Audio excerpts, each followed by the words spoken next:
સમાચારમાં આગળ વાત કરીશું। સલાયા શહેરમાં નગરપાલિકા તંત્રની બેદરકારી સામે લોકોમાં ભારે રોષ ફાટી નીકળ્યો છે।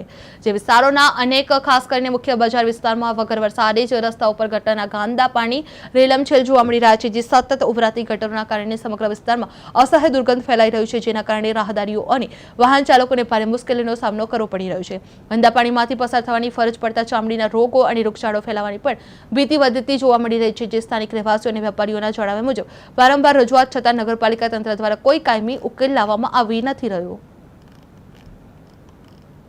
મારું નામ અજયભાઈ પંચમતિયા, મેન બજાર સલાયામાં દુકાન ધરાવું છું। આ રોડ ઉપર સતત ટ્રાફિકથી ધમધમતો રોડ છે, કેમ કે નગરપાલિકા છે, શાક માર્કેટ છે, 2-3 મંદિર છે અને સામે આંગણવાડી છે। અહીંયા ઘણા બધા રોજની હજારો માણસોને અવર જવર ચાલુ છે, પણ ગટરની જબરજસ્ત સમસ્યાને હિસાબે આ રોડ ઉપર બહુ તકલીફ છે। માણસોને હાલતા તો ઠીક, પણ વાહનમાં આટલી બધી તકલીફ પડે, તો આને હિસાબે ધંધા રોજગારમાં પણ અસર પડે છે અને આરોગ્ય માટે બહુ તકલીફ છે। તો સરકારશ્રીને નમ્ર અરજ કે આના માટે કંઈક તાત્કાલિક પગલાં લઈ અને અમારી ગટર સમસ્યાનો ઉકેલ લાવો।